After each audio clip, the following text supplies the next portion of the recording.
ये क्वेश्चन है ज्योग्राफी से।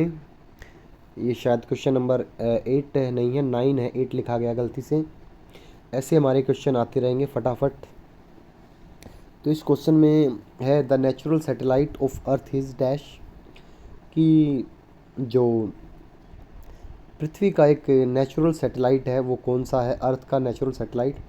तो ये क्वेश्चन काफ़ी इजी है क्योंकि ये क्वेश्चन 6 क्लास से उठाया गया है। उसके बाद 7th 8th 9th 10th 11th 12th competitive exam, ऐसे क्वेश्चन के लेवल बढ़ते जाएंगे। कम से कम 1000 से 1200 क्वेश्चन ज्योग्राफी से मिलेंगे आपको, फिर हिस्ट्री, फिर पॉलिटी। तब तक आप चैनल को सब्सक्राइब करें। तो जो अर्थ का नेचुरल सैटेलाइट है वो बच्चे बच्चे को पता है कि भैया मून है।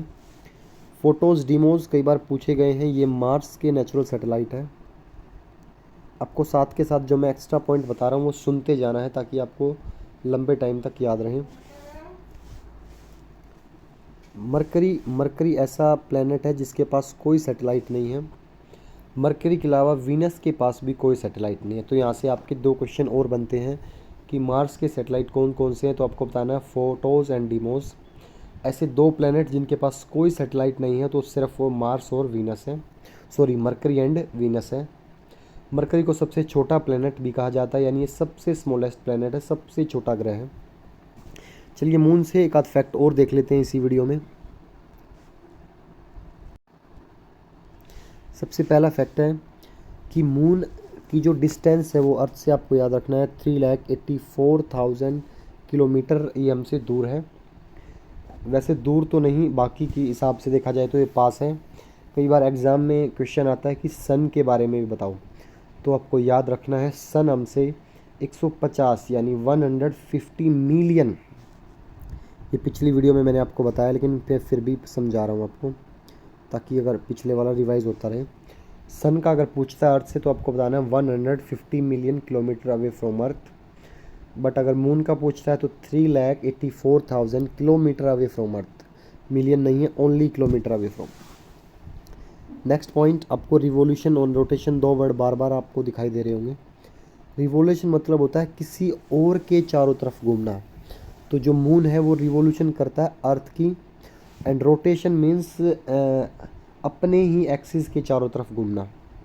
तो ये दोनों का टाइम सेम है, 27 दिन 8 घंटे। मून रिवोल्यूशन भी 27 दिन 8 घंटे में करता है और रोटेशन भी 27 दिन 8 घंटे में ही करता है। एग्ज़ाम में इस तरीके से भी क्वेश्चन पूछा जाता है कि भाई हम मून का सिर्फ एक ही फेस देख पाते हैं, आज तक हमने पीछे वाला फेस नहीं देखा है। आगे वाला फेस ही दिखता है, कभी पूरा दिखता है कभी कम दिखता है। पीछे वाला फेस हम आज तक नहीं देख पाए हैं। उसके पीछे सेम रीज़न यही है कि उसका रोटेशन टाइम पीरियड और रिवोल्यूशन टाइम पीरियड सेम है, क्योंकि जितने टाइम में अर्थ के चारों तरफ घूमता उतना ही खुद के एक्सिस पे भी रोटेट कर लेता था। अगर ये थोड़ा बहुत भी चेंज होता तो मैं मून के डिफरेंट मतलब पीछे वाला पार्ट भी दिख पाता, लेकिन आज तक नहीं दिखा है। अगर क्वेश्चन आता है तो उसके पीछे यही रीज़न है। फ़िलहाल क्वेश्चन ये जरूर आएगा कि टाइम कितना लेता है, तो 27 दिन 8 घंटे। मून के डिफरेंट फेजेस होते हैं, क्रीसेंट मून, गिब्बस मून। तो वहाँ डिटेल में फ़िलहाल अभी हम नहीं जा रहे हैं, लेकिन इतना ज़रूर पढ़ें, when moon is not visible. आपको जब आसमान में हल्का सर्कल दिखाई देगा, ब्लैक हल्का सा लाइटिंग वहाँ दिखाई दे सकती है, बिल्कुल बिल्कुल नाम मात्र का पार्ट, लेकिन उसको बोलते हैं मून इज़ नॉट विजिबल, यानी चंद्रमा हमें दिखाई नहीं दे रहा। उस पार्ट को हम न्यू मून, अमावस्या के नाम से जानते हैं। जो आपने पढ़ा होगा, अमावस्या महीने में एक बार अमावस्या आती है। उसके बाद कंप्लीट मून इज़ विजिबल, जब पूरा चांद आपको दिखाई दे रहा है तो उस दिन लाइट बहुत ज़्यादा होगी, बिकॉज कंप्लीट मून आपको दिख रहा है। ऐसी चीज़ को हम फुल मून या पूर्णिमा के नाम से जानते हैं। इस चीज़ का आपको ध्यान रखना है। अगला क्वेश्चन है कि भाई मून पर जाने वाले व्यक्ति कौन है। यहाँ से भी क्वेश्चन पूछा जा सकता है। इंडिया से फ़िलहाल कभी मून पर कोई नहीं गया है। तो मून पर जाने वाले 2 व्यक्ति हैं जिनका आपको नाम याद रखना है, Neil Armstrong, Edwin Aldrin. Landed on moon, यानी ये पहले व्यक्ति हैं, नील आर्मस्ट्रॉन्ग, एडविन एल्ड्रिन। अगर ऑप्शन में एक है तो आपको उसी की तरफ जाना है। नील आर्मस्ट्रॉन्ग है तो नील आर्मस्ट्रॉन्ग की तरफ, एडविन एल्ड्रिन है तो एडविन एल्ड्रिन की तरफ।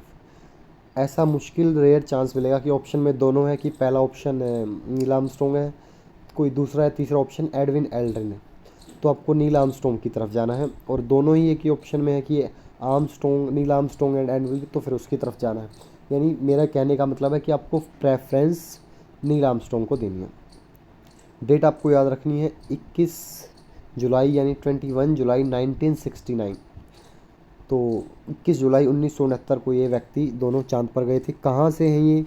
अमेरिका से ये बिलोंग करते हैं, अमेरिकन एस्ट्रोनॉट थे। चलिए आगे क्वेश्चन आते रहेंगे, तब तक आप पढ़ाई करते रहिए। Thank you.